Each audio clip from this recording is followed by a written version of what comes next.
ನಮಸ್ಕಾರ ಮತ್ತು ನಾಡ ಹಬ್ಬ ದಸರೆಯ ಹಾರ್ದಿಕ ಶುಭಾಶಯಗಳು.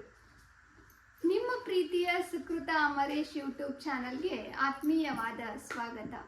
ಇಡೀ ದೇಶದಾದ್ಯಂತ ನವರಾತ್ರಿ ಹಬ್ಬವನ್ನ ಅತ್ಯಂತ ವಿಜೃಂಭಣೆಯಿಂದ ಅವರವರ ಭಾಗದೊಳಗ ಅವರವರಿಗೆ ಅನುಕೂಲವಾಗುವ ಆಚರಣೆಗಳ ಮುಖಾಂತರ ದೇವಿಯನ್ನ ಆರಾಧಿಸ್ತಾರ 9 ದಿನಗಳ ಕಾಲ. ನಮ್ಮದು ನಾಡ ಹಬ್ಬವಾಗಿ ನಾವು ನಾಡ ದೇವಿಯನ್ನ ಸಂಭ್ರಮಿಸ್ತೀವಿ.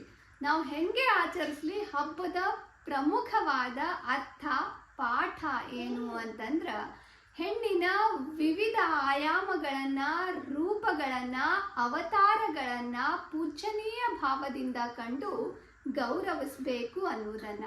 ಅಷ್ಟೇ ಅಲ್ಲದೆ ಈ ಹಬ್ಬ ಸಾಕಷ್ಟು ಪಾಠಗಳನ್ನ ಕಲಿಸ್ತದ. ಪ್ರತಿ ಹಬ್ಬ ಕಲಿಸುವಂತ ಇಂಥ ಪ್ರಮುಖವಾದ ಪಾಠಗಳನ್ನ ನಾವು ಕಲಿತಾಗ್ಲೇ ಮಾತ್ರ ಹಬ್ಬ ಸಾರ್ಥಕ ಆಗ್ತದ ಅನ್ನೋದು ನನ್ನ ನಂಬಿಕೆ. ಏನು ಇಷ್ಟಾಗಿ ಪಿಟಿಕಿ ಹಾಕಾಕತ್ತಾಳ ಅಂತ ಅನ್ಕೊಂಡ್ರೇನು, ಈ 9 ದಿನಗಳ ಕಾಲ ನಾವು ಕೂಡ ಪಾರ್ವತಿಯ 9 ಅವತಾರಗಳ ಹಿಂದಿರುವ ಪೌರಾಣಿಕ ಕಥೆಗಳನ್ನ ಕೇಳೋಣಂತ. ಸಾಧ್ಯ ಆದಷ್ಟು ಆ ಕಥೆಗಳಲ್ಲಿರುವ ನೀತಿಗಳನ್ನ ನಮ್ಮ ಬದುಕಿನಾಗ ಅಳವಡಿಸ್ಕೊಳ್ಳಿಕ್ಕ ಪ್ರಯತ್ನ ಪಡೋಣ ಅಂತ. ಮೊದಲನೇ ದಿನ ನಾವೆಲ್ಲ ಸಂಭ್ರಮದಿಂದ ಶ್ವೇತವಸ್ತ್ರಧಾರಿಯಾಗಿ ಶೈಲಪುತ್ರಿಯನ್ನ ಆರಾಧಿಸ್ತೀವಿ. ಶೈಲಪುತ್ರಿ ಪರ್ವತರಾಜನ ಮಗಳು ಪಾರ್ವತಿ ಅನ್ನೋದು ನಮಗೆಲ್ಲ ಗೊತ್ತಿರುವಂಥ ವಿಷಯನೇ. ಪಾರ್ವತಿಯ ಒಂದು ಅವತಾರ ಸರಸ್ವತಿ. ಜ್ಞಾನದ ಅಧಿದೇವತೆ ಸರಸ್ವತಿ ಮಾತೆಯ ಬಗೆಗಿರುವ ಪುರಾಣದ ಕತೆ ಸಾಮಾನ್ಯವಾಗಿ ಸಾಕಷ್ಟು ಜನರಿಗೆ ಗೊತ್ತಿರದ ಕಥೆಯೊಂದನ್ನು ನಾನಿವತ್ತು ನಿಮ್ಮ ಮುಂದೆ ಹೇಳಿಕ್ ಹೊಂಟೀನಿ. ನಿಮ್ಮ ಪ್ರೀತಿ ಪ್ರೋತ್ಸಾಹ ಸದಾ ನನ್ನ ಮೇಲಿರಲಿ. ಮಾತೆ ಸರಸ್ವತಿಯ ಆಶೀರ್ವಾದ ನಮ್ಮೆಲ್ಲರ ಮೇಲೂ ಯಾವತ್ತೂ ಇರಲಿ ಅಂತ ಪ್ರಾರ್ಥನೆ ಮಾಡ್ಕೊಂತ ಕತೆ ಕೇಳೋಣ ಬರ್ರಿ. ಈ ಸೃಷ್ಟಿಯ ಸೃಷ್ಟಿಕರ್ತ ಬ್ರಹ್ಮ ಸೃಷ್ಟಿಯನ್ನ ಸೃಷ್ಟಿ ಮಾಡ್ಲಿಕ್ಕತ್ತಿದ್ದ. ಅವನ ಕೆಲಸ ಏನು? ಸೃಷ್ಟಿ ಮಾಡೋದು.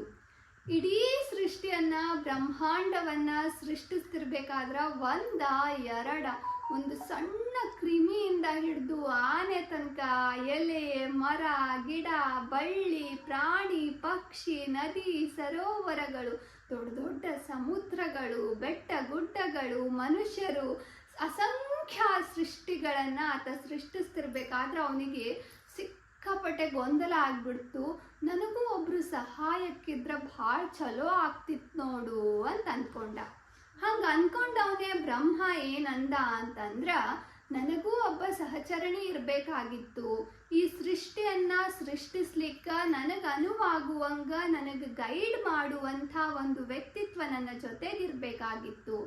ಆ ವ್ಯಕ್ತಿತ್ವ ಬಹಳ ಬುದ್ಧಿವಂತ, ಜ್ಞಾನವುಳ್ಳ, ಸಂಸ್ಕಾರ ಮತ್ತು ಸಂಸ್ಕೃತಿಯ ಅರಿವುಳ್ಳ, ಎಲ್ಲಕ್ಕೂ ಮುಖ್ಯವಾಗಿ ಮನಸ್ಸು ಮತ್ತು ನಾಲಿಗೆಯ ಮೇಲೆ ನಿಯಂತ್ರಣ ಉಳ್ಳದ್ದಾಗಿರಬೇಕು ಅಂತ ಹೇಳಿ ಬ್ರಹ್ಮ ತನ್ನ ಪಾಡಿಗೆ ಅನ್ನಕತ್ತಿದ್ದ. ಬ್ರಹ್ಮನ ಬಾಯಿಂದ ಬಂದ ಆ ಮಾತುಗಳಿಂದ ಒಂದು ಸ್ಫುರದ್ರೂಪಿ ಹೆಣ್ಣು ಸುಂದರವಾದ ಸಿಹಿಯಾದ ನಗೆಯೊಂದನ್ನ ಬೀರ್ಕೊಂತ ಬ್ರಹ್ಮನ ಎದುರಿಗೆ ನಿಂತಿದ್ಲು. ಅವರು ಬಿಳಿಯ ಸೀರೆಯನ್ನ ಉಟ್ಟಿದ್ರು. ತಮ್ಮ 2 ಕೈಗಳೊಳಗ ಕಲೆ ಮತ್ತು ಸಂಸ್ಕೃತಿಯ ಪ್ರತೀಕವಾದಂಥ ವೀಣೆಯನ್ನ ನಾದಮಯವಾಗಿ ಶ್ರುತಿ ಮೀಟ್ಲಿಕ್ಕತ್ತಿದ್ರು. ಇನ್ನೊಂದು ಕೈಯೊಳಗ ಜ್ಞಾನದ ಭಂಡಾರ ಎನಿಸಿದಂಥ ಪುಸ್ತಕವನ್ನ ಹಿಡ್ದಿದ್ರು. ಮತ್ತೊಂದು ಕೈಯೊಳಗ ಜಪಮಣಿಯನ್ನ, ಮಾಲೆಯನ್ನ ಹಿಡಿದಿದ್ರು. ಅದು ನಮಗ ಆಧ್ಯಾತ್ಮದ ಅರಿವನ್ನ ಕೊಡುವಂಥ ಮತ್ತು ತಪಸ್ಸನ್ನ, ಶಕ್ತಿಯನ್ನ ಬೆಳೆಸುವಂಥ, ದೀರ್ಘವಾದ ತಾಳ್ಮೆಯನ್ನ ಕಲಿಸುವ ಪ್ರತೀಕವಾಗಿತ್ತು. ಕಮಲದ ಮೇಲ ಕುಂತಂಥ ಆ ಸ್ಫುರದ್ರೂಪಿ ಮಹಿಳೆಯನ್ನ ಕಂಡಂಥ ಬ್ರಹ್ಮ ಅತ್ಯಂತ ಖುಷಿಯಿಂದ, ನನಗೂ ಒಬ್ಬ ಸಹಚರಣಿ ಸಿಕ್ಕಳು, ನಾ ಆಡಿದ ಮಾತುಗಳಿಂದ ಸೃಷ್ಟಿಯಾದ ಈಕೆ ಸಾಕ್ಷಾತ್ ಸರಸ್ವತಿ ದೇವಿ, ವಾಗ್ದೇವಿ, ಶಾರದೆ ಅಂತ ಆಕೆಯನ್ನ ಕರೆದ್ರು. ನೀನು ನನ್ನ ಸೃಷ್ಟಿಯಿಂದ ಸೃಷ್ಟಿಸಲ್ಪಟ್ಟ ಪ್ರತಿ ಪ್ರತಿಯೊಂದು ಜೀವಿಯಿಂದ ಆರಾಧಿಸಲ್ಪಡ್ತಿ, ಶಾರದೆ ಅಂತ ಕರೆಯಲ್ಪಡ್ತಿ. ನೀನು ಮಾತು ಮತ್ತು ಮನಸ್ಸಿನ ನಿಯಂತ್ರಣದ ಅಧಿದೇವತೆ ಆಗ್ತಿ, ಜ್ಞಾನದ ಅಧಿದೇವತೆ ಆಗ್ತಿ ಅಂಥೇಳಿ ಬ್ರಹ್ಮ ಸರಸ್ವತಿಯನ್ನ, ವಾಗ್ದೇವಿಯನ್ನ, ವಾಣಿಯನ್ನ, ವೀಣಾಪಾಣಿಯನ್ನ ಮೆಚ್ಚಿ ಖುಷಿಯಿಂದ ಆಕೆಯನ್ನು ಒಪ್ಕೊಂಡ್ರು. ಸೃಷ್ಟಿಯನ್ನು ಸೃಷ್ಟಿಸುವ ತಮ್ಮ ಕಾರ್ಯದೊಳಗ ಸರಸ್ವತಿಯನ್ನ ಜೊತೆ ಮಾಡಿಕೊಂಡ್ರು. ಇದೇ ಸಮಯದೊಳಗ ಅಸುರರಿಗೂ ಮತ್ತು ದೇವತೆಗಳಿಗೂ ಯುದ್ಧ ನಡೀತಿತ್ತು. ಯುದ್ಧದೊಳಗ ಸಾಕಷ್ಟು ಸಲ ದೇವತೆಗಳು ಸೋಲ್ತಿದ್ರು. ಆದ್ರೆ ಇದ್ದಕ್ಕಿದ್ದಂಗೆ ಸರಣಿಯಾಗಿ ಸೋಲ್ತಿದ್ದಂಥ ದೇವತೆಗಳು ದಿಢೀರನೆ ಗೆಲ್ಲಿಕ್ಕೆ ಆರಂಭ ಮಾಡಿಬಿಟ್ರು. ಪ್ರತಿ ಯುದ್ಧದೊಳಗೂ ರಾಕ್ಷಸರು ಸೋಲಾಕತ್ರು, ದೇವತೆಗಳು ಗೆಲ್ಲಾಕತ್ರು. ಇದು ಹೆಂಗ ಅನ್ನೋದು ಅಸುರರಿಗೆ ಗೊತ್ತಾಗಲ್ಲ ಇತ್ತು. ಆಮೇಲೆ ಭಾಳ ಯೋಚನೆ ಮಾಡಿದ್ಮೇಲೆ ಅವ್ರಿಗೆ ಅರ್ಥ ಆಯಿತು, ದೇವತೆಗಳ ಹತ್ರ ಈಗ ಸರಸ್ವತಿಯ ಜ್ಞಾನದ ಪುಸ್ತಕ ಒಂದು ಐತಿ, ಅದರಿಂದಾಗಿ ಅವರು ಪ್ರತಿ ಯುದ್ಧನೂ ಗೆಲ್ಲಿಕತ್ತಾರ.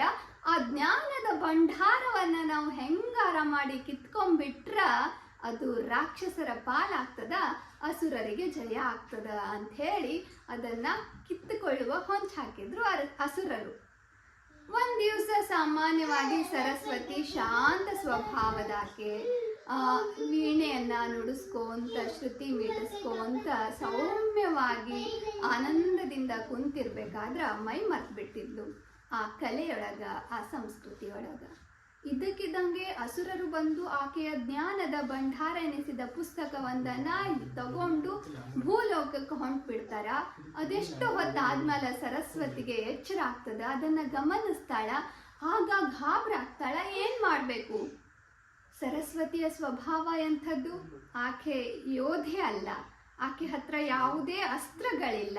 ತ್ರಿಶೂಲ, ಖಡ್ಗ ಅಂತ ಯಾವ ಆಯುಧಗಳು ಸರಸ್ವತಿಯ ಬಲ್ಲಿಲ್ಲ.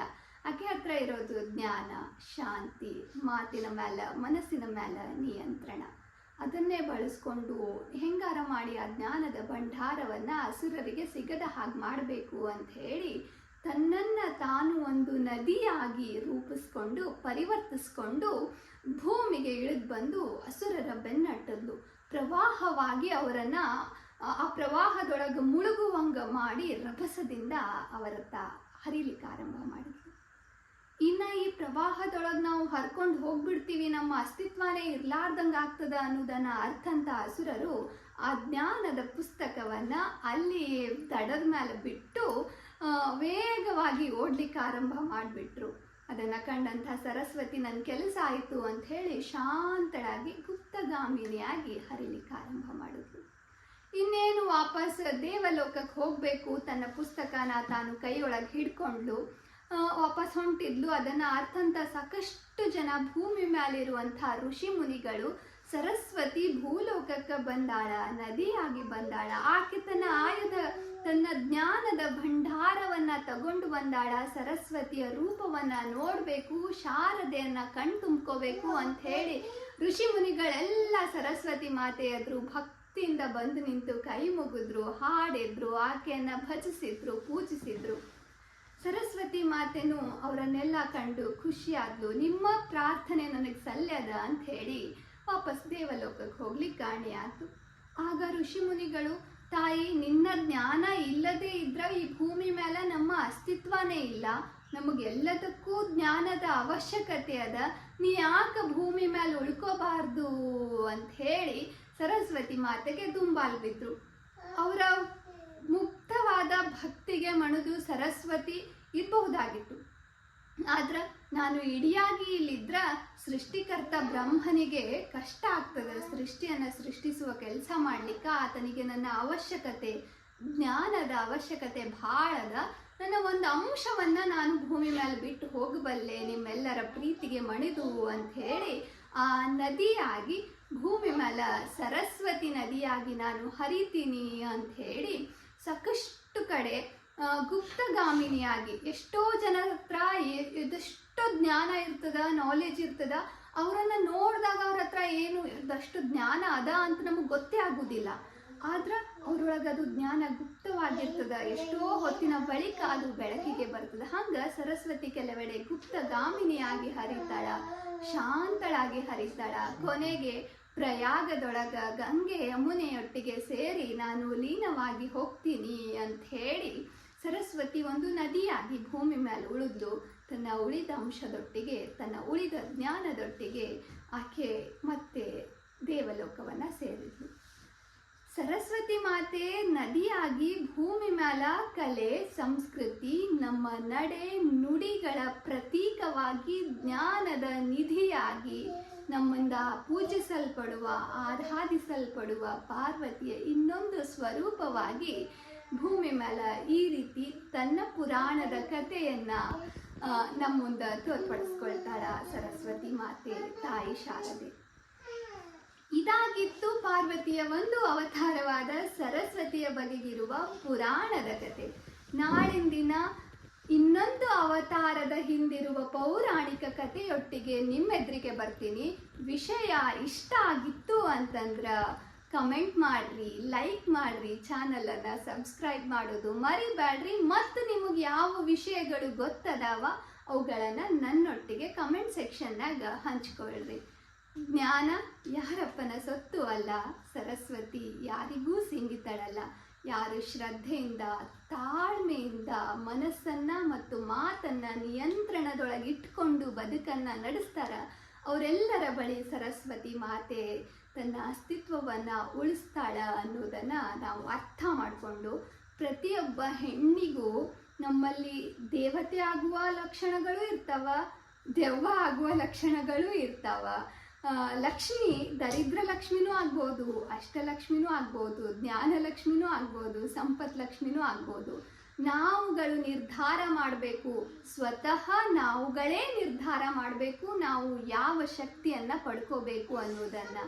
ಯಾರನ್ನೂ ದೂಷಿಸದೆ ನಮ್ಮನ್ನು ನಾವು ದಿನೇ ದಿನೇ ದಿನೇ ದಿನೇ ಇಂಪ್ರೂವೈಸೇಷನ್ ಮಾಡ್ಕೊತ ಹೋದ್ರೆ ನಮ್ಮೊಳಗಿರುವ ದೈವತ್ವದ ಅಂಶ ನಮ್ಮ ಬದುಕನ್ನು ಹಸನಾಗಿಸ್ತದ ಅಂತ ಹೇಳ್ತಾ ನಾಳೆ ಮತ್ತೆ ಸಿಗ್ತೀನಿ. ಅಲ್ಲಿ ತನಕ ನಮಸ್ಕಾರಗಳು.